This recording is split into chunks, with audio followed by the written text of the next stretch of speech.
A single object can hold the echo of an entire vanished world.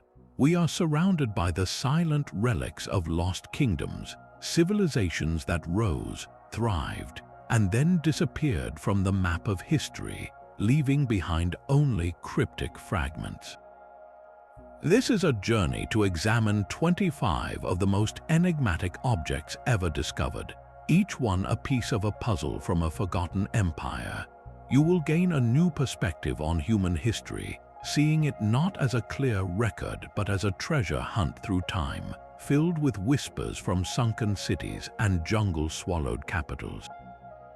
These are not merely old artifacts, they are unanswered questions cast in stone, metal, and clay. How many secrets can a single, silent object truly keep?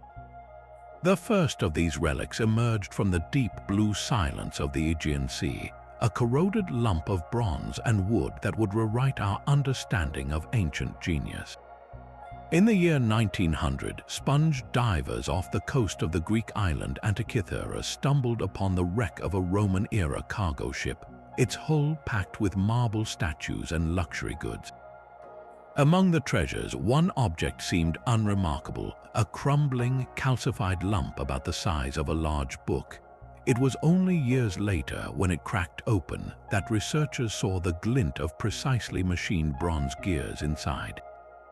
This was the Antikythera Mechanism, a device so shockingly complex it has been called the world's first analog computer.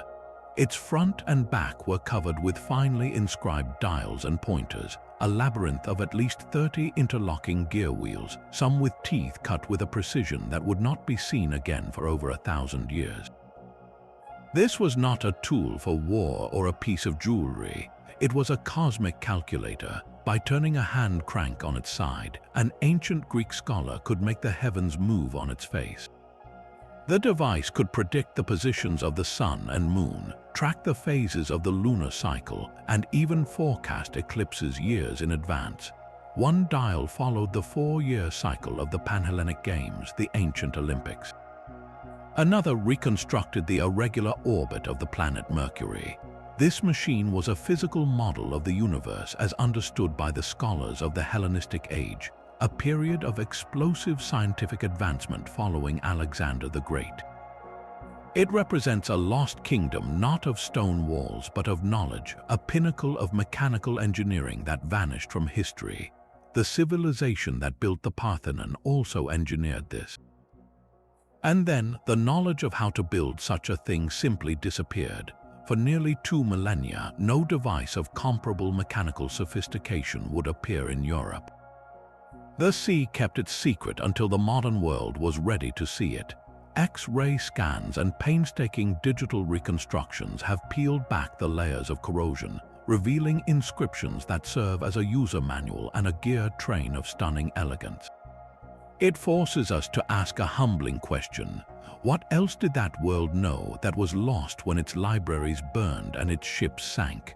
While the Antikythera Mechanism is a puzzle of engineering, our second relic presents a riddle of pure language. In the sun-baked ruins of the Minoan Palace at Phaistos on the island of Crete, an Italian archaeologist made a startling find in the year 1908. It was not gold or a grand statue, but a simple, fired clay disc roughly the size of a small plate. Yet its surface held a secret that has taunted scholars for over a century.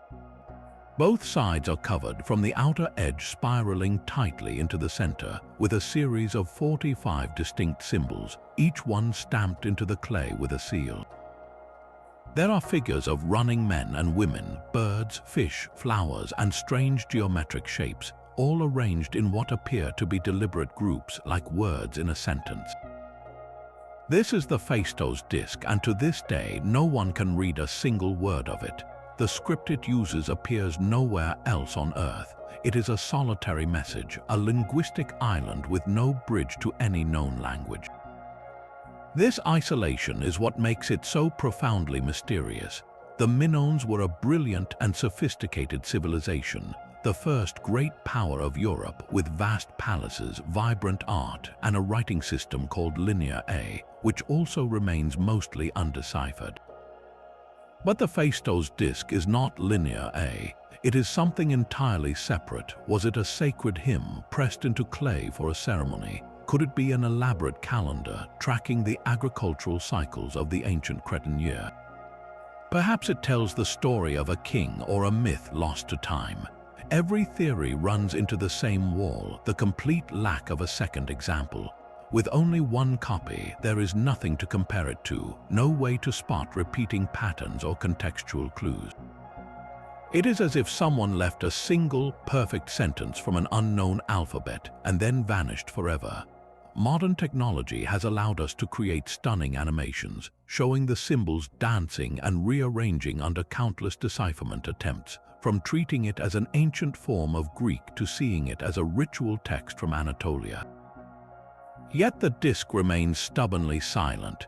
It is a haunting artifact because it represents not just a lost message, but a lost mode of thought, a complete system of communication that flourished within the walls of a magnificent palace and then evaporated from history, leaving behind this one beautiful and utterly enigmatic clay circle. A silent message is one mystery, but a silent purpose is another. From the libraries of a lost palace, we move to the workshops of a lost empire. In the dusty outskirts of Baghdad in the 1930s, workers constructing a railway stumbled upon an ancient tomb. Among the typical pottery and artifacts was a set of objects that seemed anything but typical. There was a simple 5-inch tall clay jar sealed with asphalt. Inside it, a rolled copper sheet formed a cylinder, and suspended within that cylinder was an iron rod. It looked for all the world like the components of a very simple chemical battery. This is the so-called Baghdad Battery, and its existence poses a fascinating and contentious question. Did ancient Mesopotamian civilizations nearly 2,000 years ago understand the principles of electricity? The theory is compelling.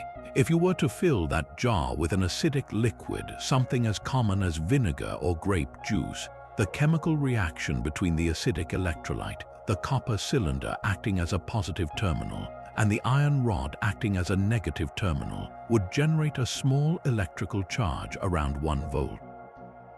That is not enough to light a bulb, but it is enough to produce a noticeable tingle on the tongue, or more practically, to electroplate a thin layer of one metal onto another.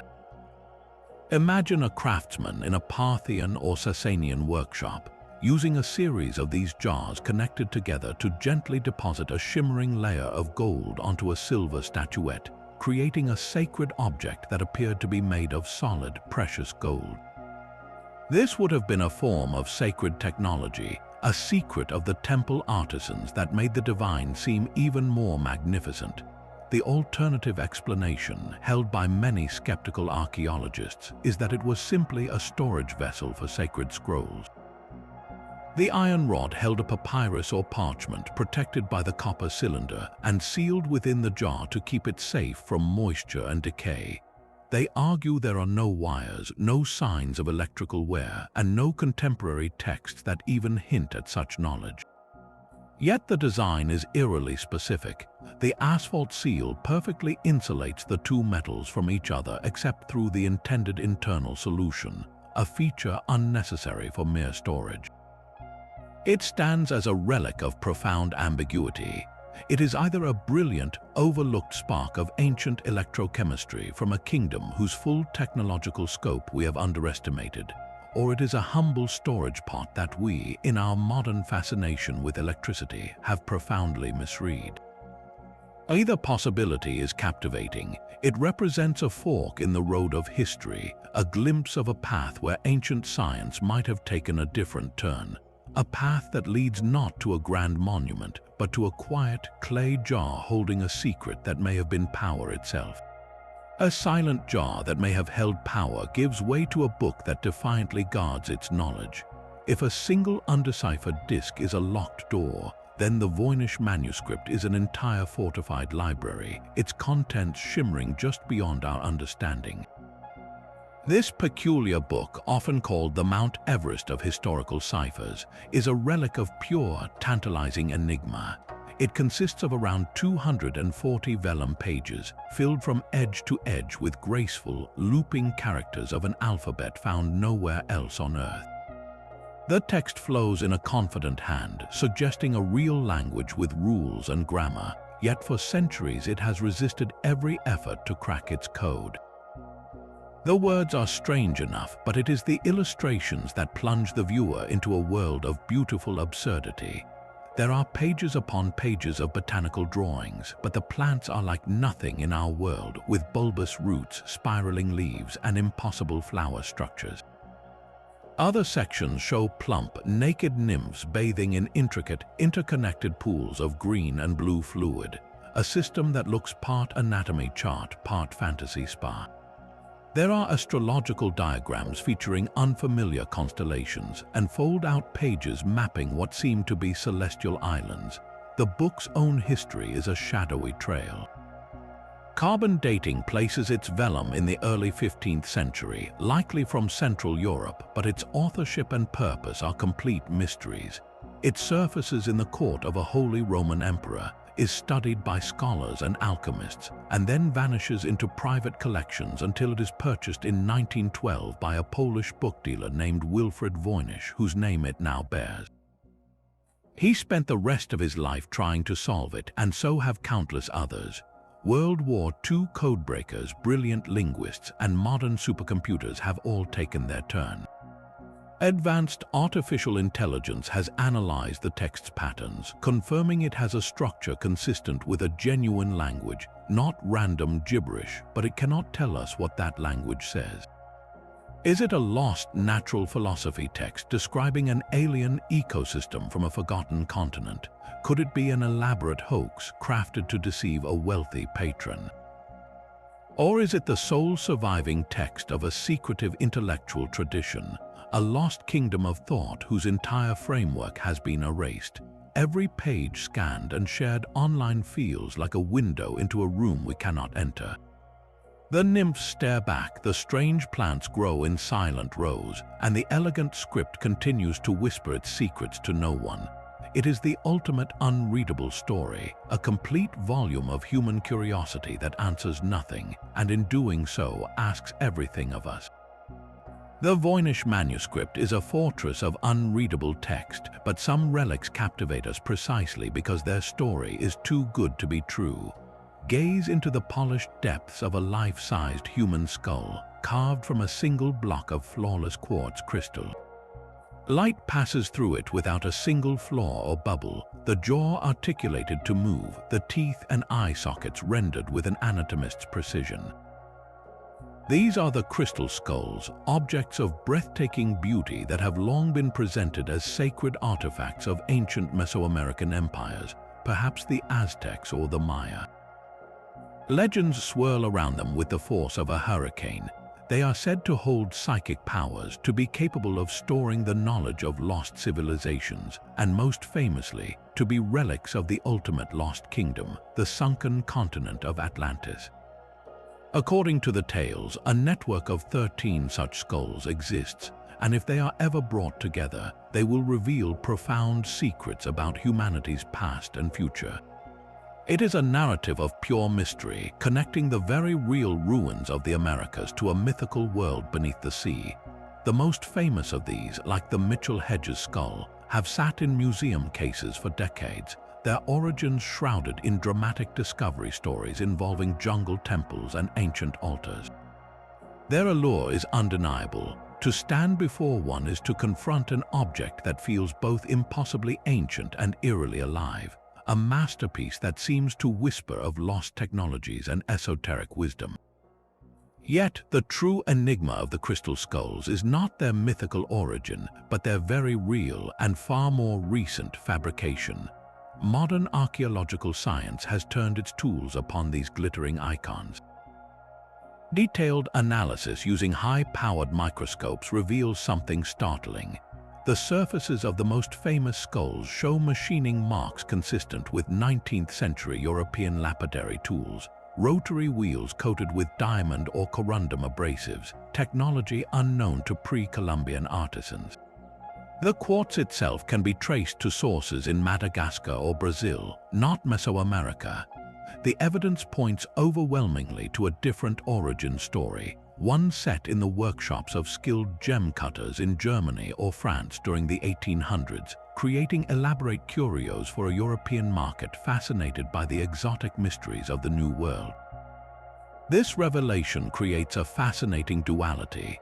The crystal skulls are not relics of a real lost Mesoamerican kingdom, but they have become genuine relics of a fictional one, Atlantis. They are artifacts of our own enduring desire for mystery, physical manifestations of a 19th century romantic obsession with the ancient and the occult. They are enigmatic precisely because they are a beautiful fraud, a testament to how the stories we tell about the past can become more powerful and more captivating than the historical truth itself. They sit in their museum cases today, not as portals to Atlantis, but as mirrors reflecting our own endless fascination with the idea of a forgotten golden age. From the polished fiction of crystal skulls, we journey to a tale etched in stone and shrouded in modern myth. High in the remote Bayan Ha Mountains of China, a story unfolded in 1938 that would become a cornerstone of ancient astronaut lore. An archaeological expedition led by a professor named Kai Pu-te reportedly entered a network of caves and made a bizarre discovery. Scattered across the cave floor were hundreds of peculiar stone discs, each about 9 inches across with a perfect hole in the center. They resembled strange, ancient phonograph records made of granite, but the truly extraordinary claims came later.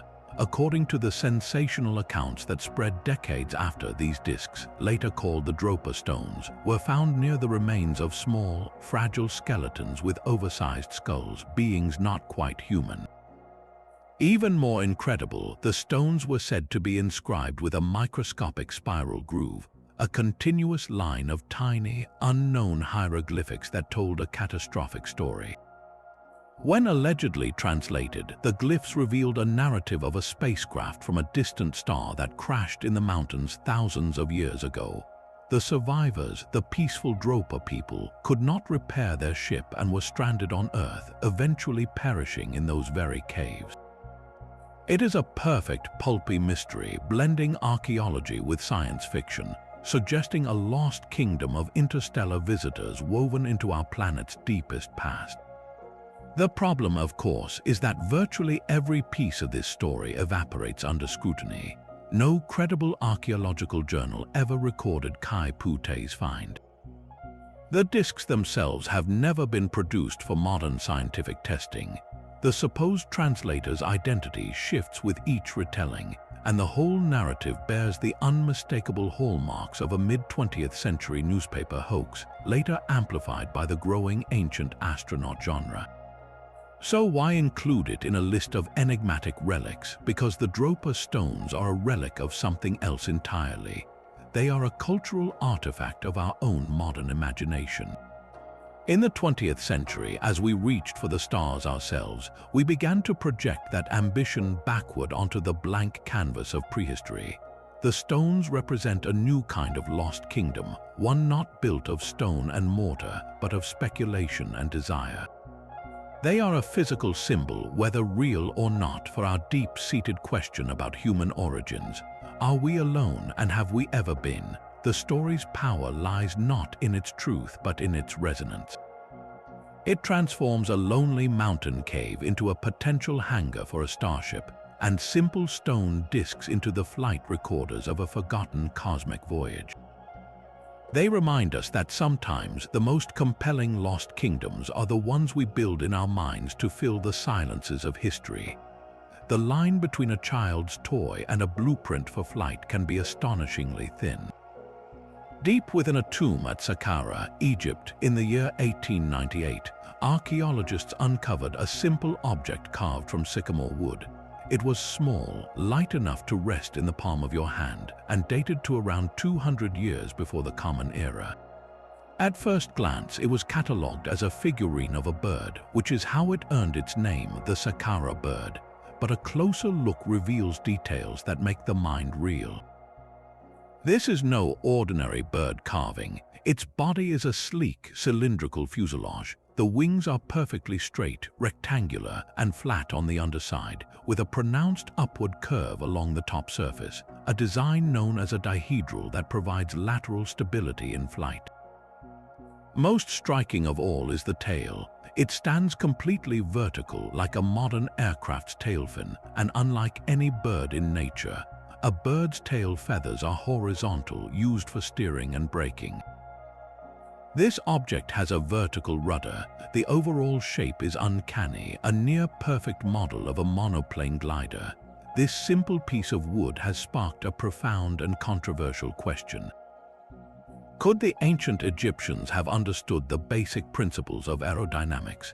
Was this a ceremonial model of something larger, a sketch in 3 dimensions of a technology lost to time? Proponents of this theory point to the object's precise geometry.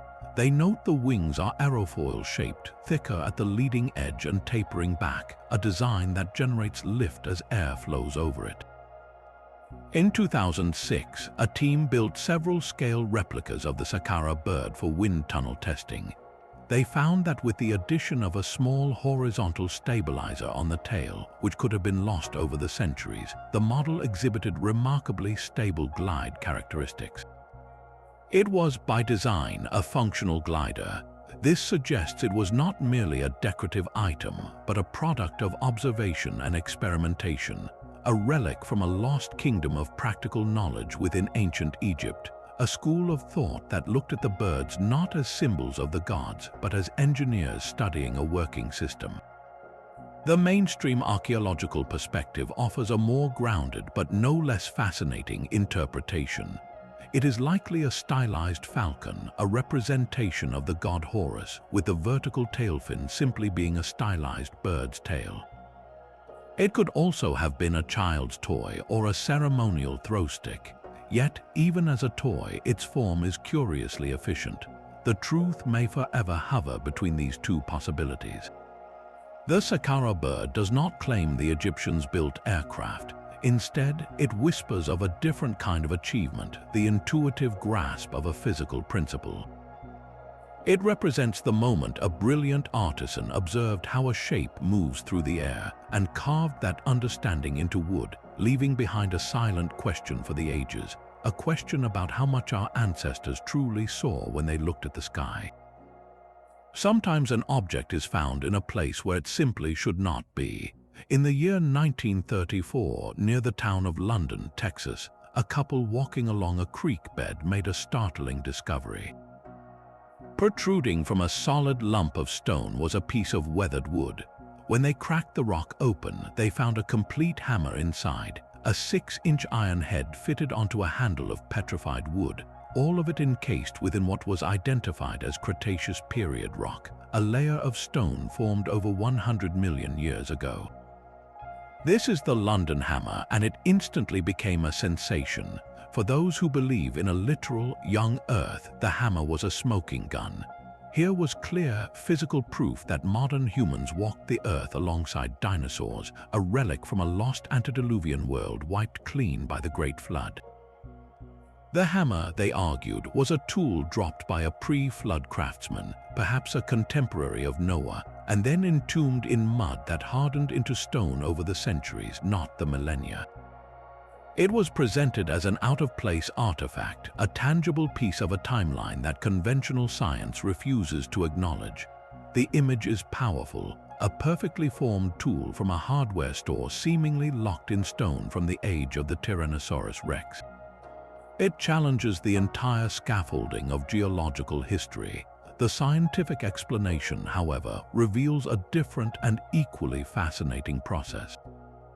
Geologists point to a common natural phenomenon called a concretion.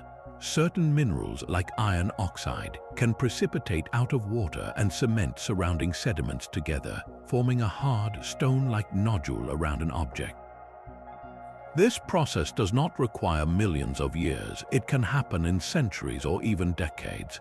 The hammer, they contend, is not ancient at all. Its design is consistent with late 19th century American mining or blacksmithing tools. The most likely story is that a miner or settler in the 1800s lost his hammer near a creek. The mineral-rich waters, possibly from the very iron in the hammer's head, began to deposit layers of limestone and sediment around it. Over the course of a few generations, a hard, convincing concretion formed, making the tool appear fantastically old.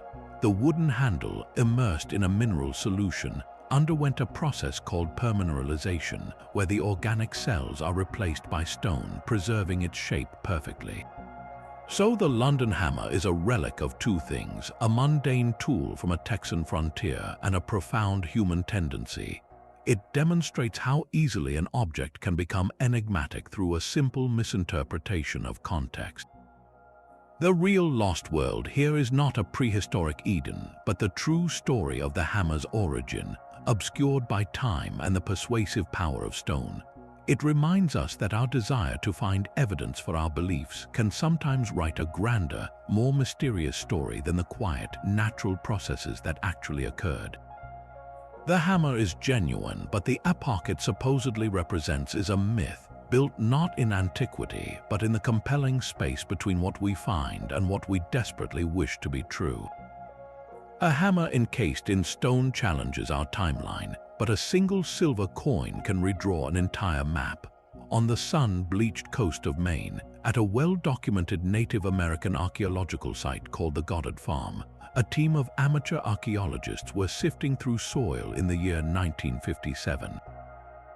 Their fingers brushed against a small, blackened disc of metal, no larger than a fingernail. After careful cleaning, it revealed itself, a worn but unmistakable silver penny, minted in Norway between the years 1065 and 1080.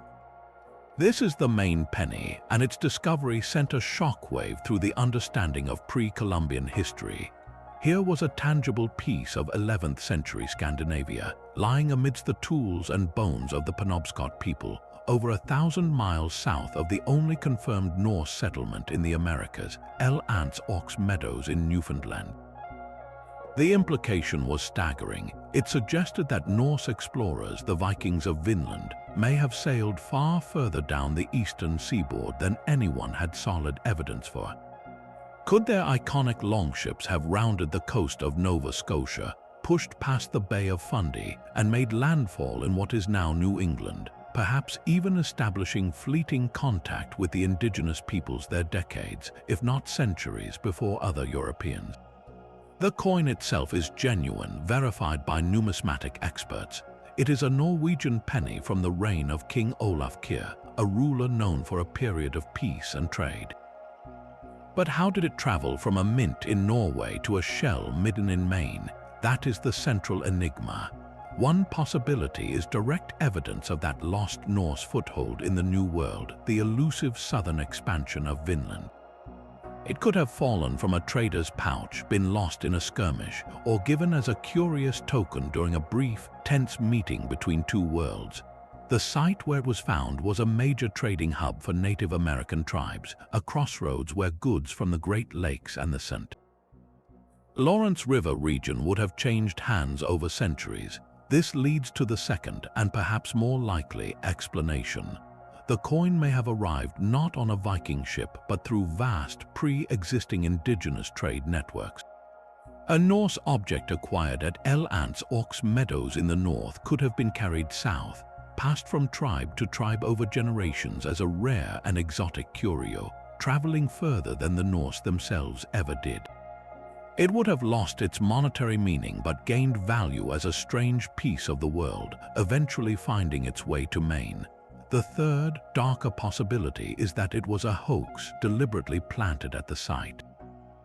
Yet, the circumstances of its discovery by a respected amateur group who meticulously documented their dig, and the coin's heavily worn state, consistent with centuries of circulation, argue against a modern prank. The main penny is a relic of profound ambiguity. It is too far south to be convenient, too isolated to be conclusive. It represents the ghost of a possibility, the lost kingdom of Vinland, not as a single settlement, but as a shadowy corridor of exploration and contact along the American coast. It is a whisper of a much larger story, a story written not in sagas, but in a single, silent piece of silver, waiting in the dirt for someone to listen.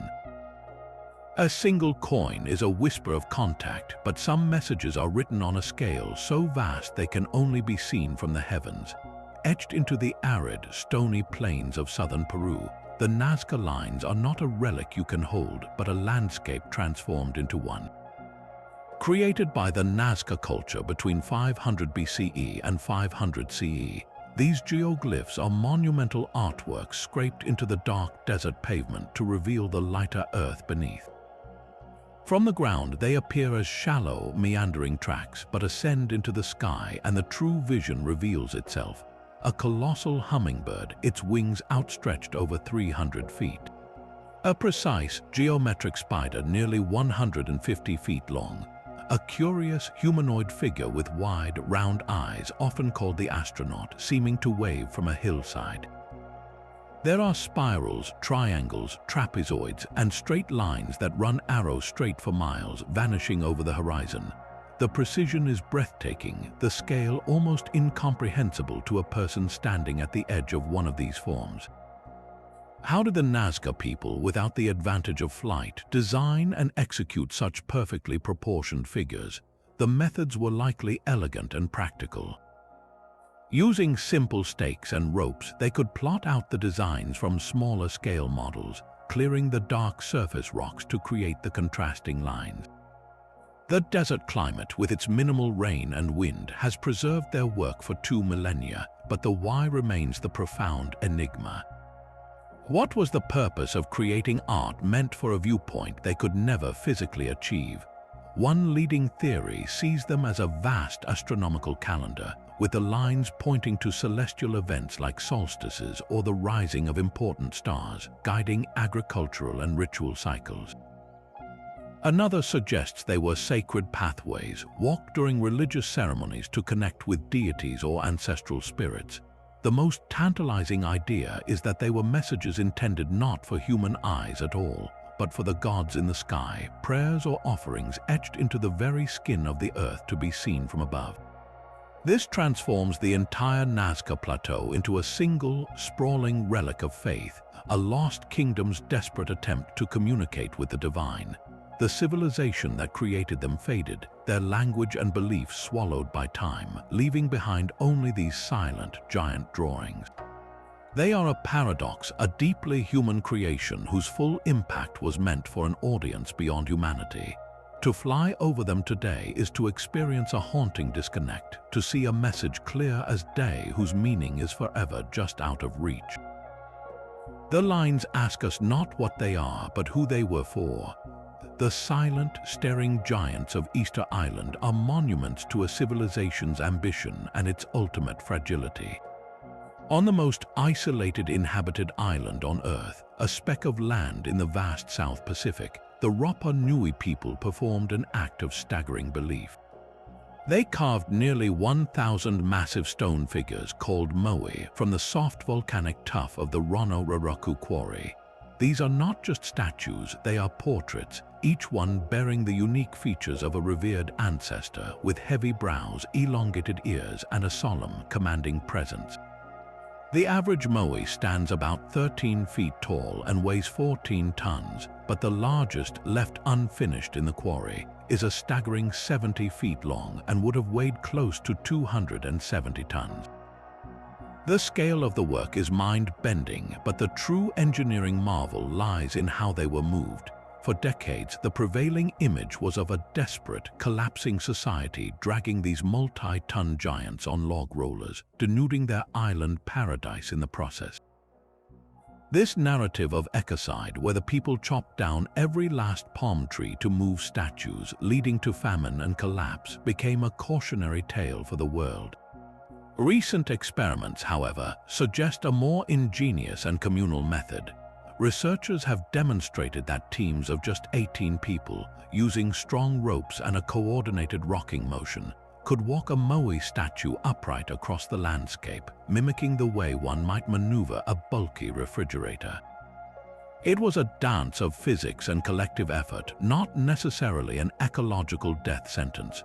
So why did they stop? The site of the quarry today is haunting, with nearly 400 moai in various stages of completion, as if the workers simply put down their tools one day and walked away. The answer seems to lie in a perfect storm of pressures. While deforestation played a role, the arrival of Europeans brought devastating new diseases and slave raiders. Internal societal strife erupted, likely fueled by dwindling resources. This led to what is known as the statue toppling period, where rival clans systematically pushed over the moai of their enemies, severing the stones at the neck, breaking the spiritual link between the living and the ancestral power the statues were meant to channel. The fallen giants, faces in the dirt, became the ultimate symbol of a kingdom lost to both environmental stress and social fracture. Today, several moai have been re-erected on their ceremonial platforms, their blank eyes gazing once more across the land. They stand not as proof of a foolish people, but as a testament to a complex society that directed its greatest collective energy toward honoring its past, until the challenges of the present became too overwhelming to bear. They ask us a difficult question about our own monuments. What do we build, and what might we sacrifice in the building? The fallen moai represent a lost kingdom we can still touch, but some vanished realms live on only in sacred memory and relentless speculation. Few objects in human history carry the weight of divine promise and national identity like the Ark of the Covenant. According to the Hebrew Bible, it was a chest of acacia wood, overlaid entirely with pure gold, carried on poles by the Levite priests. Its lid was a solid gold slab, flanked by two cherubim with wings outstretched, forming the mercy seat, the very throne of God on earth. Within it rested the stone tablets inscribed with the 10 Commandments, the foundational covenant between the Israelites and their deity. This was not merely a holy box, it was the beating heart of a nation, the physical anchor of the kingdom of Judah. Its legendary history is a saga of power and peril. It led the people through the parted waters of the Jordan River. Its presence was said to topple the walls of Jericho. It was captured briefly by the Philistines, only to be returned after it brought plague and misfortune upon them. For centuries, it resided in the tabernacle, a mobile temple, until King Solomon completed his magnificent permanent temple in Jerusalem. There, in the innermost sanctum, the Holy of Holies, the Ark was placed, a symbol that God dwelled among his chosen people. And then it vanished. The historical record goes silent after the Babylonian conquest of Jerusalem in 586 BCE. The temple was razed to the ground, its treasures looted and carried off to Babylon. But the fate of the Ark is never mentioned. Was it among the plunder melted down for its gold? Was it hidden by priests in a secret tunnel beneath the Temple Mount in a desperate last act of preservation? Or was it spirited away years before the catastrophe? This void in the story has fueled an unending quest. One enduring tradition, central to the Ethiopian Orthodox Church, holds that the Ark was taken to Axum by Menelik, the son of King Solomon and the Queen of Sheba. There, they believe, it resides to this day in the chapel of the tablet, guarded by a single monk who serves for life, a living relic of the lost kingdom of Judah. Other theories place it in a cave on Mount Nebo or deep within a warren of tunnels under the dome of the rock. Modern archaeology has found no physical trace, yet the mystery persists because the Ark is more than an artifact. It is the ultimate symbol of a broken covenant, a lost center of gravity for a people and a faith. Its absence is a powerful presence, a vacuum that has drawn in centuries of treasure hunters, mystics, and storytellers. It inspired the cinematic firepower of Raiders of the Lost Ark, and it continues to motivate serious, if controversial, archaeological digs. The Ark's true enigma lies in this dual nature. It is a specific historical object from a documented kingdom, and simultaneously a timeless myth, a glowing void at the center of history that promises either divine revelation or utter oblivion to whoever might one day find it. If the Ark was the throne of God, then the Holy Grail is the vessel of his blood. This sacred cup, said to have been used by Jesus Christ at the Last Supper, carries a legend that grew slowly, like a vine wrapping itself around the history of Europe. The biblical accounts mention a simple drinking vessel, but over centuries, through a fusion of scripture, folklore, and desperate hope, it transformed into something far more potent. In the tumultuous Middle Ages, the story found its greatest champions in the tales of King Arthur and his Knights of the Round Table. Here, the Grail was no longer just a cup, but a luminous, mystical object, a source of divine grace and healing that could only be perceived by the purest of heart. The quest for the Grail became the ultimate spiritual journey, a metaphor for the soul's struggle toward perfection in an imperfect world. Sir Galahad, the spotless knight, was its destined finder, suggesting that the kingdom where the Grail resided was not a place on a map, but a state of grace within. This mythic power gave rise to countless physical candidates, each a claimant to this impossible legacy. In the Leon Cathedral of Spain, the cup of Doña Urraca, a simple agate and gold chalice from the 11th century, is displayed and revered by many as the true Grail. In Wales, the Nanteo's cup, a simple wooden bowl, was for centuries kept secret by a family who believed its water held miraculous healing properties. Yet with each candidate, the historical trail grows cold, unable to bridge the gap of 1,000 years from the Holy Land to a European chapel. This is the Grail's true nature. Its power is not in its existence, but in its perpetual, tantalizing absence. It represents the lost kingdom of perfect faith, an era of direct divine connection that slipped away after the crucifixion. For a millennium, pilgrims, knights, and scholars have searched, not merely for a piece of ancient tableware, but for that lost spiritual realm, for proof that heaven once touched earth in a way that could be held in your hands. The quest itself became the relic, a tradition of seeking that built monasteries, inspired crusades, and filled libraries with romance. The Grail endures because it is the ultimate unanswered prayer, a void that every generation feels compelled to fill with its own longing, making it perhaps the most successful and enduring story of a lost world ever told. The quest for a sacred cup is a search for spiritual origins, but another ancient list seems to trace the very origins of kingship itself. In the dusty ruins of Sumer, the world's first civilization, archaeologists uncovered a series of clay tablets inscribed with a meticulous record. This is the Sumerian king list, and it is not a simple historical ledger. It is a narrative that begins in a time when, as the text says, kingship first descended from the heavens. The list names city-states and their rulers in sequential order, but the numbers attached to these early kings defy all logic. We read of Ululim, who ruled the city of Eridu for 28,800 years. His successor, Alalga, reigned for 36,000 years. The list continues like this through 8 antediluvian kings whose combined reigns totaled 241,200 years.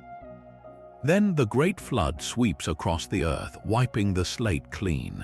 After the waters recede, kingship is sent down again, and the reigns become shorter, though still fantastically long, gradually decreasing to periods of centuries, and finally to the more plausible, historically verified dynasties of the 3rd millennium before the Common Era. Holding a fragment of this tablet, feeling the precise wedge-shaped impressions of cuneiform script, you are confronted with a profound enigma. What were the Sumerians, the inventors of writing and the archivers of history, actually trying to tell us? One interpretation dismisses the immense numbers as pure mythology, a way to grant divine legitimacy and immense prestige to the institution of kingship by anchoring it in a primordial, godlike past. The kings were not mortal men, but perhaps deities or demigods, and their reigns measured in divine, not human, time. Another, more intriguing theory suggests the numbers are not years at all, but a different unit of accounting. Could they represent months or the reigns of entire dynasties condensed into a single symbolic name? Some researchers have even proposed they are the products of a unique numerical system based on multiples of 60, the Sumerian base, which was later misinterpreted. Yet the most tantalizing possibility is that the list preserves a deeply distorted but real memory. Could it be an echo of a lost kingdom, a civilization so ancient that its timeline became garbled into legend? The antediluvian section specifically, the kings before the flood, points to a common human motif, a golden age destroyed by cataclysm. This aligns with flood myths found across the world, from the Epic of Gilgamesh to the story of Noah. The Sumerian king list may be the earliest written version of this memory, a textual relic that challenges our neat, linear view of history. It whispers of a time before time, of rulers who may have been something other than human, presiding over a world we can no longer comprehend. It does not ask us to believe in 36,000-year reigns, but to wonder what reality could have been so magnified by the lens of time that it produced such an extraordinary record. A list of impossible kings speaks of lost time, but the faces of the lost can stare back at us with startling clarity. In the parched, salty sands of the Tarim Basin in western China, a discovery was made that stopped historians in their tracks. Here, in one of the most remote and inhospitable deserts on Earth, archaeologists began unearthing bodies. But these were not mere skeletons. They were mummies, preserved with an almost eerie perfection by the dry, cold desert air. Their skin was still supple, their hair and eyelashes intact, their facial features frozen in time, and those features were the source of the profound mystery. These individuals, dating from as early as 1800 BCE to around 200 CE, had strikingly Caucasian characteristics: tall, with long noses, deep-set eyes, and hair ranging from blonde and red to light brown. They looked as if they had walked straight off the steppes of Europe or the Caucasus Mountains. They were dressed not in silks, but in finely woven woolen textiles, plaid skirts, and colorful felt hats, their clothing echoing styles found thousands of miles to the west. They are the Tarim mummies, and their presence in the heart of Asia rewrites the ancient map of human movement. Who were these people, and what forgotten kingdom did they build in this desolate basin? The most compelling theory identifies them as the Tocharians, an Indo-European people whose language, recorded much later in Buddhist manuscripts from the region, belonged to a branch distinct from its cousins in India and Persia. These mummies are the physical relics of that lost Indo-European kingdom in the east, a civilization of traders and herders who likely migrated across the vast Eurasian steppe, bringing with them technologies like the chariot and a deep knowledge of textiles. Their vibrant tartan patterns and sophisticated weaving techniques speak of a rich nomadic culture. They settled in the oasis towns along the Silk Road, acting as crucial intermediaries between East and West centuries before the famous trade route was formally established. Yet their kingdom did not last forever. Over the centuries, waves of migration from the East, including the ancestors of the modern Aika people, brought new languages, cultures, and genes into the region. The Tocharians, their distinct identity, and their enigmatic language were gradually absorbed, vanishing into the tapestry of Central Asian history. All that remained were these silent, haunting witnesses, buried with their patterned cloaks and felt boots waiting in the sand. To look upon the face of the so-called beauty of Lulan, a woman who died nearly 4,000 years ago with tiny braids still framing her features, is to feel the full weight of this mystery. She is not a statue or a myth, but a person. Her presence asks a direct and personal question about our shared human story. How many journeys have been forgotten, and how many kingdoms have left no trace except the people themselves, sleeping in the earth, wearing the colors of a home we can no longer name? From the silent faces preserved in desert sand, we travel to faces carved from living rock, faces so immense they seem to watch over the jungle itself. Along the humid Gulf Coast of Mexico, 17 colossal stone heads stand as the monumental signature of the Olmec civilization, Mesoamerica's enigmatic mother culture. Carved from single blocks of volcanic basalt, each head is a masterpiece of intimidating realism. They tower up to 11 feet tall and weigh as much as 50 tons, their features heavy and brooding, with wide, flat noses, thick lips, and eyes that gaze out from under the weight of stone centuries. Most striking of all is the headgear, a form of protective helmet or elaborate headdress, each one uniquely decorated with symbols and emblems, suggesting these were portraits of specific, powerful individuals. To stand before one is to feel the palpable weight of authority, a ruler's gaze frozen for eternity. But who exactly are they looking at? The purpose of these heads is the first layer of the mystery. The prevailing theory is that they are portraits of powerful Olmec kings, deified rulers who commanded the labor to raise their own likenesses. The distinct helmets could represent the protective gear worn in the ritual Mesoamerican ball game, a sacred sport with cosmic implications, suggesting these kings were also champion athletes who played for the fate of their world. Others see them as representations of revered ancestors or even deities, stone intermediaries between the human realm and the divine. Yet the deeper enigma lies not in their identity but in their very existence. The stone itself tells a confounding story. The basalt used for these monoliths does not come from the swampy Olmec heartland around sites like San Lorenzo and La Venta. Geologists have traced it to the Tuxtla Mountains, over 60 miles away through dense jungles, swamps, and rivers. Imagine the undertaking without the wheel or draft animals. How did the Olmec move a 50-ton block of stone such a distance? The likely answer is a breathtaking feat of communal logistics.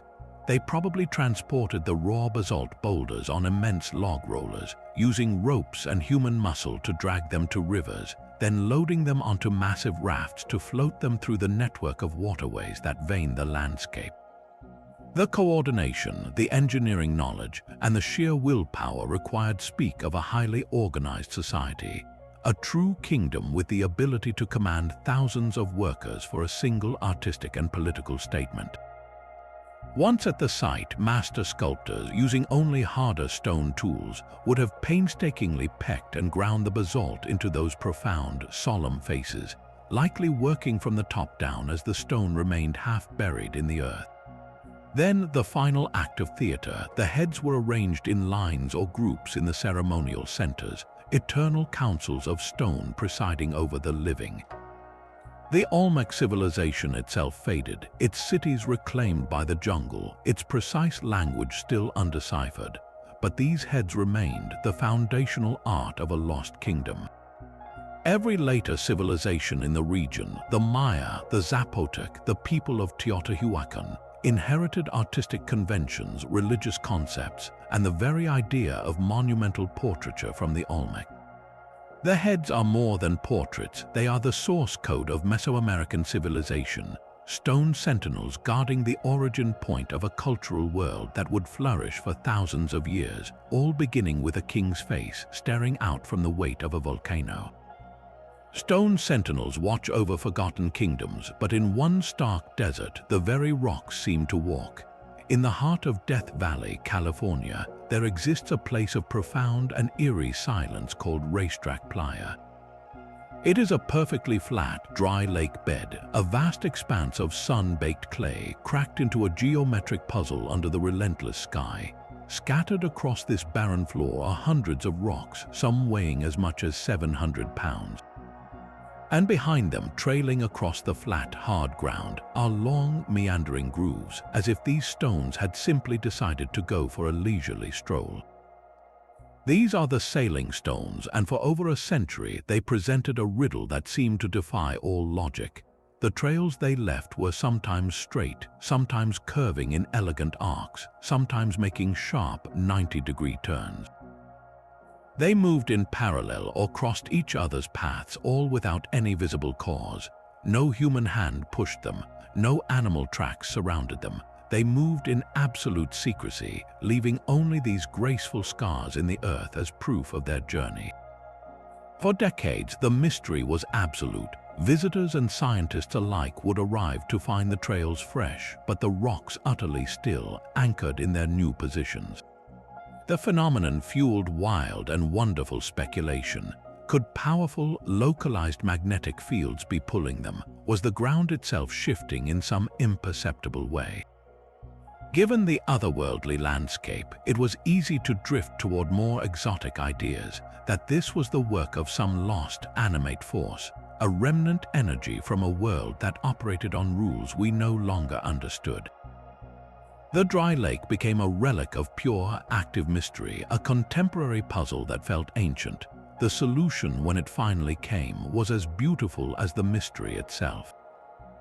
It required patience, technology, and a bit of luck. Researchers set up time-lapse cameras and planted GPS units in rocks. They waited. Then, during the winter of 2013, the perfect conditions aligned. A rare combination of events occurred. First, enough rain fell to pool on the playa, creating a shallow, temporary lake just a few inches deep. Then, on a cold desert night, that thin sheet of water froze into vast, window-pane-like sheets of ice. As the sun rose the next day, the ice began to melt and fracture into large, floating panels. A light, steady wind, just strong enough to catch these ice sheets, began to push them across the slick, muddy surface. And the rocks, partially embedded in the ice, became sails on a miniature, frozen sea. They slid, they drifted, they turned, etching those mysterious trails into the soft mud below. When the water evaporated, all that remained were the rocks and their paths, the ice and wind having vanished without a trace. So the sailing stones are not a relic of a lost human kingdom, but of a lost explanation. The true artifact here is the decades-long mystery itself, a perfect example of how a natural process, hidden from view, can create a narrative that feels supernatural. It reminds us that our world is still capable of simple magic, of processes so delicate and transient that they leave behind only a question, written in stone on a desert floor, waiting for someone to be there at just the right moment to see the invisible hand of ice and wind at work. The silent, self-propelled stones of the desert are a puzzle solved by ice and wind, but within the vaults of a Swedish library lies a book whose creation story defies all natural explanation. This is the Codex Gigas, the giant book, and it is exactly that. Created in the early 13th century within the walls of a Benedictine monastery in Bohemia, it is the largest surviving medieval manuscript in the world. It measures an astounding 3 feet in height, nearly 20 inches wide, and is almost 9 inches thick, requiring 2 people to lift its 310-bound pages of vellum, crafted from the skins of an estimated 160 donkeys. Its sheer physical presence is overwhelming, a fortress of knowledge, but it is the legend woven into its creation that has earned it its more famous name, the Devil's Bible. According to a persistent story from the Middle Ages, the Codex was the work of a single monk, a scribe who had broken his monastic vows and was condemned to be walled up alive. In desperation, he promised to create a book that would contain all human knowledge, a work to glorify his monastery forever in a single night. As the midnight hour approached and the task proved impossible, the monk prayed not to God but to the fallen angel Lucifer, offering his soul in exchange for completion. The devil agreed, and the book was finished, the monk adding a chilling portrait of his benefactor as a signature. Turning to the 290th folio, you confront that very image, a full-page illustration in vivid red, blue, yellow, and green. It shows the devil alone in a featureless landscape, a monstrous yet strangely forlorn figure with clawed hands and feet, 2 short horns, and a body covered in what looks like white fur or feathers. He stares directly out from the page, a shocking and unforgettable visage in a sacred text. The historical truth, pieced together by modern analysis, is almost as staggering as the myth. Paleographers have confirmed that the entire manuscript, from its complete Latin Vulgate Bible to historical works, medical treatises, and a calendar of saints, was indeed written by one person. The handwriting is consistent throughout, showing no signs of aging or variation across what would have been decades of work for a normal scribe. This single, anonymous monk dedicated perhaps 20 or 30 years of his life to this monumental task, an act of profound and lonely devotion. Why would a monastery commit such vast resources, and a man commit his entire adult life to such an endeavor? The codex was a treasure intended to bring immense prestige to its home, a physical embodiment of the power and piety of the medieval kingdom of Bohemia. It was a portable library, a university in a single volume, designed to be a centerpiece of learning and faith.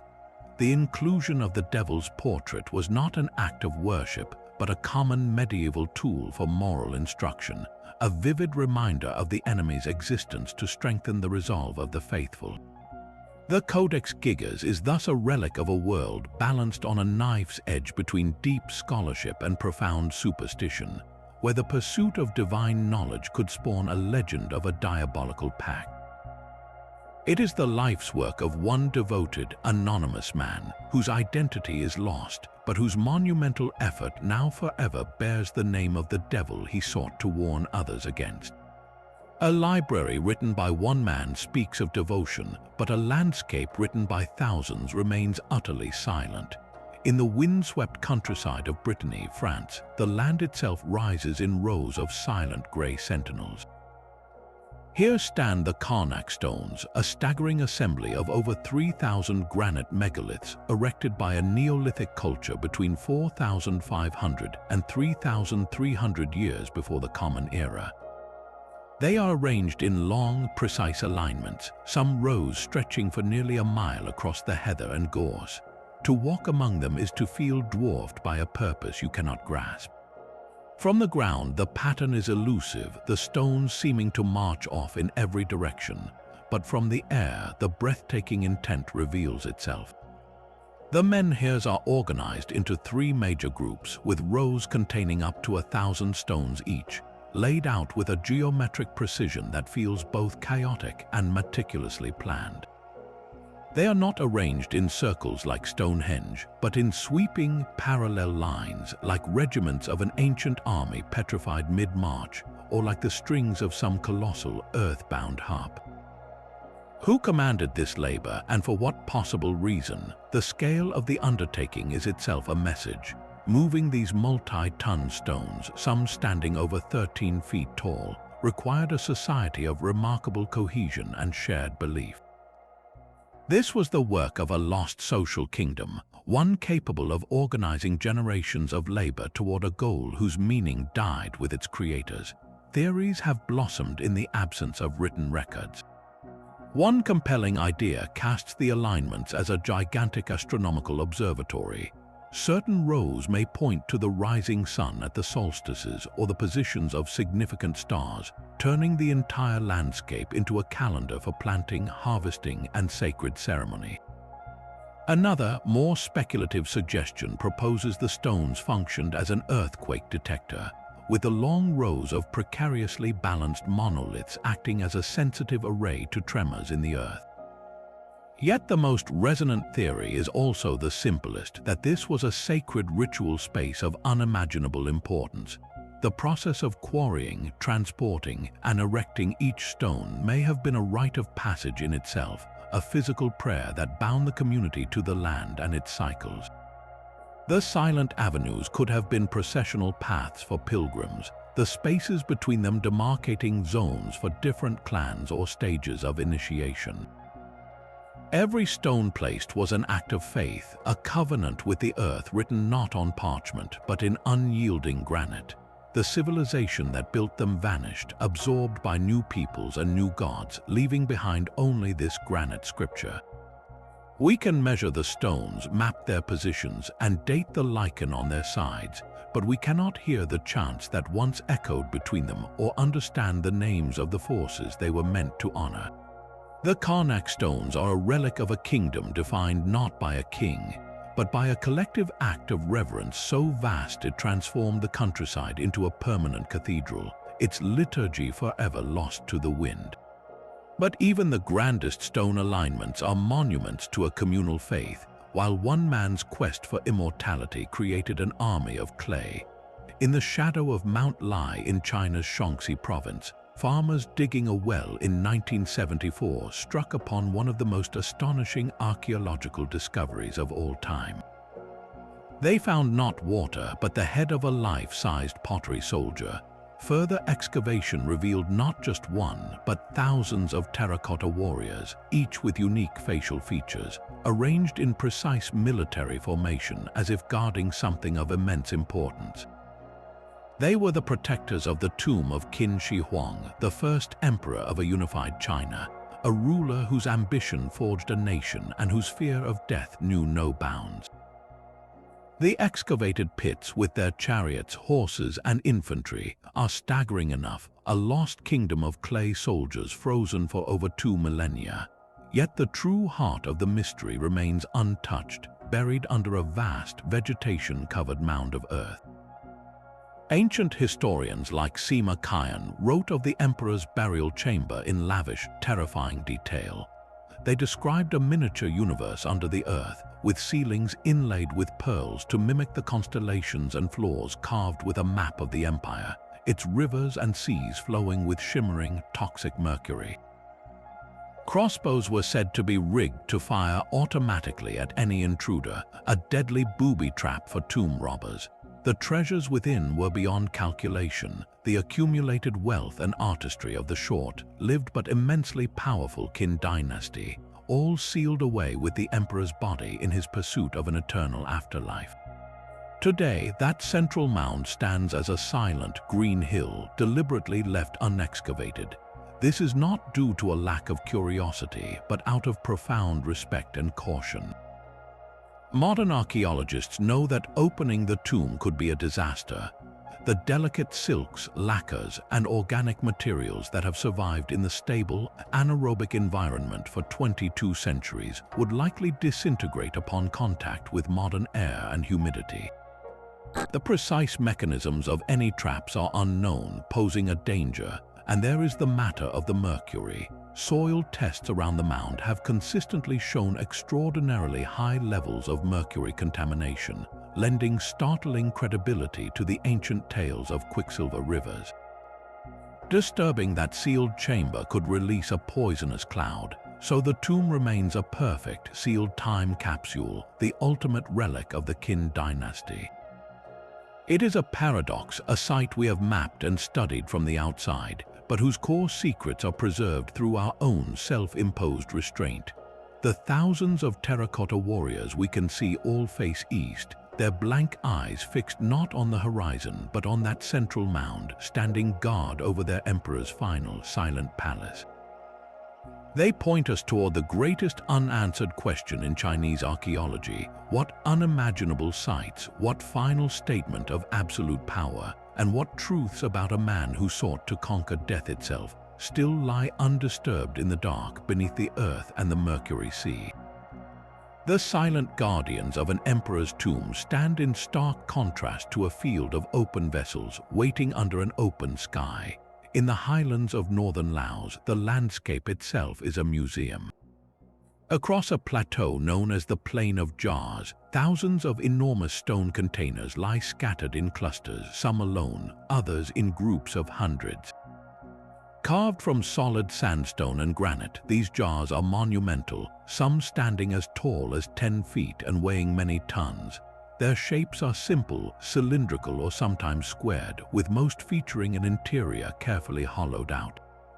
Many have lipped rims as if they were meant to be covered, though no lids have ever been found. Dating to what is known as the Southeast Asian Iron Age between 500 BCE and 500 CE, they are the work of a culture whose name, language, and history have completely vanished. They left no written records, no grand city walls, only these silent, gaping stone mouths. What were they for? The most persistent theory is that they were part of an ancient burial practice called excarnation. In this ritual, bodies would be placed inside the jars to decompose, or perhaps to be exposed to the elements, allowing the flesh to separate from the bones. After a period of time, the cleansed bones could be gathered for a secondary, final burial elsewhere. This explanation is supported by archaeological finds around some jars, including human bone fragments, beads, and ceramic grave goods. The jars then would be not tombs but transitional spaces where the physical body completed its journey from life to ancestorhood. Yet other possibilities whisper from the stone. Could they have been giant storage containers for food or water, a communal pantry for a thriving highland society? Or perhaps, given the region's enduring traditions, they were used for fermenting vast quantities of rice wine for colossal ceremonial feasts that bound the community together. Each theory paints a different picture of the lost kingdom that built them, a society obsessed with the rituals of death and the afterlife, or a practical, communal culture preparing for seasonal celebrations. Or a people storing grain against times of scarcity. The truth is likely a combination, with the jars serving a primary funerary purpose that was also deeply tied to community and sustenance. Today, a heavier, more modern silence hangs over the plain. During the Vietnam War, this region of Laos became the most heavily bombed place on Earth per capita. Millions of cluster munitions were dropped, and a terrifying percentage did not explode on impact. To this day, vast areas around the jars remain contaminated with unexploded ordnance. This has made archaeological study perilous and slow, a careful dance between demining teams and researchers. The jars now exist in a dual state of mystery, ancient and modern. They are relics of a forgotten Iron Age kingdom and simultaneously relics of a 20th century tragedy. To walk among them now is to feel a profound double loss, the loss of the people who made them, and the loss of the peace that would allow us to safely unravel their secrets. They sit in overgrown grass, some cracked by time, others scarred by shrapnel, waiting in a field that is both an archaeological wonder and a memorial to more recent sorrow. Gravity itself seems to have been defied in a temple in southern India. Within the cool, shadowed halls of the Virabhadra temple at Lepakshi, a marvel from the 16th century Vijayanagara Empire, one pillar stands apart from all others. It does not rest firmly on the ground. Instead, it hangs from the ceiling, its ornate, sculpted base suspended a clear inch above the polished stone floor. You can slide a thin piece of cloth or even a sheet of paper cleanly through the gap between the pillar and the ground it never touches. This is the hanging pillar of Lepakshi, and it is a masterpiece of precise stone engineering that feels like an optical illusion made solid. The pillar is part of a larger cluster supporting the temple roof, each one covered in breathtaking carvings of gods, dancers, and mythical beasts. But this single pillar was designed with a deliberate, gravity-defying flaw, a testament to the architect's profound understanding of weight distribution and structural balance. The secret lies in the clever arrangement of the surrounding pillars and the interlocking stone beams above. The load of the ceiling is skillfully redirected through this network, allowing one critical support to be freed from its earthly tether, a bravado display of technical prowess carved in granite. A compelling local legend gives this feat a human face. It is said that the temple's master architect, after completing his work, noticed a small but critical flaw in the foundation placed by his apprentices. Rather than dismantle the magnificent structure, he left this one pillar deliberately disconnected, a permanent and elegant demonstration that the error was not his own, but a lesson in perfection for all who followed. Whether this story is true or not, it has become inseparable from the pillar itself. The Vijayanagara Empire was one of the greatest in Indian history, a powerhouse of trade, art, and innovation whose magnificent capital was sacked and abandoned in the 16th century. The empire faded, but its temples endured. The hanging pillar is therefore a relic of two lost things, the political kingdom of Vijayanagara and the mind of the individual genius who conceived this stone puzzle. It represents knowledge so advanced it appears magical, and a story so compelling it fuses with the architecture. It asks us to consider what lasts longer, the empire that commissioned the temple, or the single, perfect idea of the artisan who left his signature not in a name, but in a defiant, empty space between stone and earth. A stone that hangs in defiance of gravity is a testament to a single mind, but a stone buried to protect its secrets speaks for an entire forgotten world. In the town of Clydebank, Scotland, lies a field that looks utterly ordinary, a patch of green grass. But beneath that turf sleeps one of the most spectacular and enigmatic prehistoric artworks in all of Europe. This is the Kochno stone, a colossal slab of sandstone measuring 42 feet by 26 feet, and its surface is a dense, swirling encyclopedia of mystery. First recorded in 1887, the stone was found to be covered from edge to edge in deeply carved symbols. There are hundreds of the classic cup marks, small hemispherical depressions, but these are surrounded by concentric rings that ripple outward like stones dropped in water. There are spirals that seem to spin, ladder-like grooves, and footprints carved in pairs. The overall effect is one of overwhelming, purposeful complexity, a message from the Neolithic farmers of Britain carved over 5,000 years ago.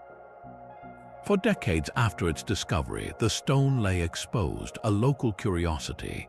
But by the 1960s, the modern world had begun to damage it. People carved their own initials into the ancient patterns, and litter accumulated around it. Faced with this slow destruction, archaeologists made a radical decision. They buried it. Tons of earth were carefully pushed back over the stone, sealing it away to preserve it for a future that might have better tools or greater respect. This act added a profound new layer to its story. The Kochno stone became a modern relic twice over, an ancient artifact deliberately made a buried treasure by the very people who sought to understand it. What do these symbols mean? The theories are as numerous as the cup marks themselves. Some researchers see a celestial map with the cups and rings representing constellations or specific star events crucial to an agricultural calendar. Others interpret the spirals and labyrinthine grooves as portals or pathways, perhaps maps to the underworld for use in funeral rites, guiding the souls of the dead. A more grounded idea suggests they are records of land ownership or treaties, a permanent contract between clans etched into the living rock of the landscape. The paired footprints might signify a marriage union or a chief's symbolic claim to the territory. Without a Rosetta Stone for Neolithic Britain, we may never know for certain. What is undeniable is the communal effort it represents. This was not the work of a single artist in an afternoon. This was a sacred site, likely used and recarved over generations, a communal project that bound people to a place and a shared belief. To illustrate its patterns today, archaeologists use delicate techniques like 3D laser scanning, creating ghostly digital models that trace every groove without touching the stone. These images reveal the staggering ambition of the work, a testament to a lost kingdom defined not by walls or wealth, but by a shared symbolic language written directly onto the earth. The Kochno stone now waits under the grass, a sleeping giant of symbolism. Its reburial was an act of humility, an admission that some mysteries are too fragile for the present. It asks us to consider what we are not yet ready to understand, and what we must protect even from ourselves until we are. Buried stone holds the symbols of a community, but some figures pulled from the earth feel like visitors from another world entirely. In the hot, dusty soil of ancient Mesopotamia, long before the rise of the Sumerian city-states, a culture known as the Ubaid flourished. From their settlements, archaeologists have unearthed thousands of small clay figurines, and among them are some of the most unsettling and bizarre humanoid forms in all of prehistory. These are the Ubaid lizardmen. Their bodies are human in posture, often sitting upright or standing, but their features are distinctly reptilian. They possess elongated, cone-shaped heads that sweep back from their brows with no hair depicted. Their faces are dominated by large, almond-shaped eyes that slant dramatically upward, giving them a perpetually alien gaze. The mouths are often simple slits or absent entirely, and some figures have a pronounced ridge running from the forehead down the nose. Their shoulders are narrow, their bodies slender, and their skin is sometimes textured, perhaps to suggest scales. The most haunting examples show these beings in profoundly human acts, cradling infants to their chests or breastfeeding their young, a jarring fusion of the utterly alien and the intimately familiar. To hold one of these figurines is to feel a deep cognitive dissonance, a challenge to our most basic assumptions about how early humans chose to represent themselves. What were the Ubaid people trying to portray? Mainstream archaeology offers several grounded interpretations. These could be highly stylized representations of humans, perhaps wearing ritual headgear or masks made of bitumen and leather for ceremonies, their elongated skulls reflecting a cultural ideal of beauty or status achieved through cradleboarding in infancy. The slanted eyes might represent the application of kohl or other pigments in a specific, revered style. In this view, the figurines are sacred objects, possibly fertility idols or representations of a mother goddess, with the reptilian aspect symbolizing wisdom, regeneration, or a connection to the primordial forces of the marshlands the Ubaid people inhabited. Another, more speculative school of thought cannot ignore the visceral, otherworldly impression they create. For proponents of ancient astronaut theories, the lizard men are not stylization at all, but accurate depictions of non-human intelligences that interacted with early human society. The figurines are presented as evidence of a lost epoch of contact, where beings from the stars guided or influenced a pre-Sumerian culture, their likenesses preserved in clay as objects of veneration or record. While this idea lies far outside academic consensus, its persistence speaks to the raw, eerie power of the objects themselves. They defy easy categorization. They are relics from a true lost kingdom, the Ubaid culture, which laid the foundational groundwork for all Mesopotamian civilization to follow, yet about which we know very little. These figurines are their most distinctive artistic legacy, a silent testament to a mythology and a worldview that vanished beneath the layers of newer empires. Their unblinking, slanted eyes seem to look out from a depth of time we can scarcely fathom, asking us not for belief in aliens but for humility. They remind us that the inner lives, the fears, and the divine imaginings of our ancestors could take forms that feel profoundly strange to our modern sensibilities, suggesting that the lost kingdoms of the human mind are perhaps the most enigmatic of all. The Ubaid figurines gaze from a forgotten spiritual world, but a final relic reminds us that some kingdoms vanish not in the dust of millennia, but in the fog of a single, scandalous night. Our journey ends not with ancient stone, but with stolen gems and a political mystery barely a century old. In the heart of Dublin Castle, secure in a library safe, rested the ultimate symbols of British rule in Ireland, the Irish crown jewels. These were not ancient artifacts, but dazzling regalia created in the late 18th century for the Order of St. Patrick, an order of chivalry meant to bind the Anglo-Irish aristocracy to the crown. The centerpiece was a magnificent star and badge, a sunburst of diamonds, rubies, and emeralds, valued then at a sum that would equate to millions today. They were the physical embodiment of the United Kingdom of Great Britain and Ireland, a political union that, by 1907, was already straining under the growing force of Irish nationalism.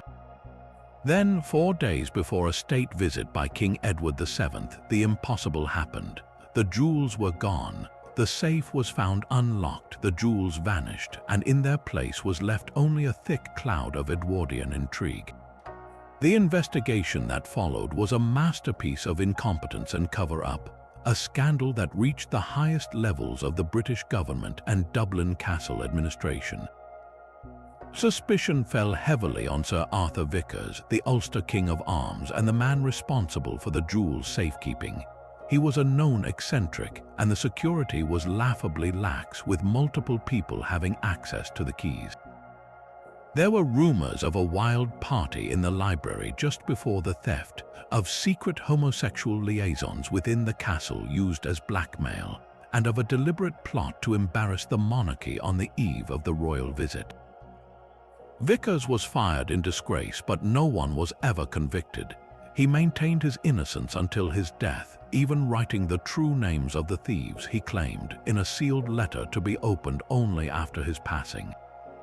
That letter, when opened, contained nothing but blank paper. The jewels themselves, that glittering symbol of a fading imperial bond, simply disappeared from history. They were likely broken apart, their distinctive stones recut and sold on the clandestine gem markets of Europe or America, their gold melted down, their physical form is almost certainly gone. But as a relic, their absence is powerfully eloquent. They represent the lost kingdom of that specific political entity, the United Kingdom of Great Britain and Ireland, which would formally fracture just over a decade later with the Irish War of Independence and the creation of the Irish Free State. The theft was a perfect metaphor for the crumbling of that union, a symbolic centerpiece snatched away in the night, leaving behind only recrimination, mystery, and a vacant safe. The mystery endures because it was never just about gems, it was about the end of an era. Who stole them? Was it a simple burglary, a political statement, or an inside job meant to conceal a personal scandal? The truth is buried with the last witnesses, lost in the same fog that swallowed the empire they represented. The lost Irish crown jewels are a ghost in the attic of modern history, a tangible reminder that sometimes the most enigmatic relics are those that vanish not into the earth, but into the silent, conspiratorial shadows of a very recent past. 25 fragments, 25 whispers from worlds that have slipped through the cracks of memory. From the cosmic calculator of the Antikythera Mechanism to the silent sentinels of the Karnak stones, each object we have encountered is more than an artifact.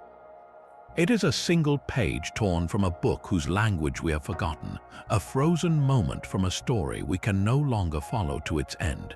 They are the physical evidence of humanity's relentless drive to create, to build, to believe, and to leave something behind that says we were here. This impulse echoes across every age, whether carving a king's face in 50 tons of basalt or inscribing a devil's portrait in a book meant to contain all knowledge. Yet for every act of creation, there seems to be an equal and opposite force, the great silences of history, the fires that burn libraries, the sands that swallow cities, the simple, slow erasure of time. And so, these relics survive not as answers, but as beautiful, haunting questions. They ignite a second powerful human drive, the need to solve, to decipher, to connect the dots and restore the lost picture. We are the species that builds Moai and then, centuries later, dedicates our lives to figuring out how we moved them. We are the ones who write a manuscript in an unbreakable code, ensuring that generations to come will strain to read it. This journey through lost kingdoms is not about nostalgia for a past that is gone. It is a celebration of the endless conversation between those who left the puzzles and those who cannot resist trying to solve them. It reminds us that history is not a closed ledger, but an ongoing excavation where every new technological tool, from 3D scanning to satellite imagery, gives us another chance to listen to those faint, persistent whispers. So now the question turns to you. Of these 25 enigmatic fragments, which mystery pulls at your imagination the most? Is it the silent, staring face of the Ubaid lizardman or the celestial map of the Nazca lines? Do you dream of hearing the story pressed into the Phaistos Disc, or of one day knowing what truly rests in the Mercury rivers under the mound of the first emperor? What lost kingdom, whose name we may never even know, do you wish we could walk through just once to see its colors, hear its language, and finally understand the purpose behind its most puzzling creations? Share your thoughts in the comments below. Let us know which relic's echo you find most compelling. If you enjoyed this journey into the shadows of history, subscribe for more deep dives into the world's greatest unsolved mysteries. Keep that spirit of curiosity alive, because the next fragment, the next whisper from a lost world, could be discovered tomorrow, waiting for someone like you to listen.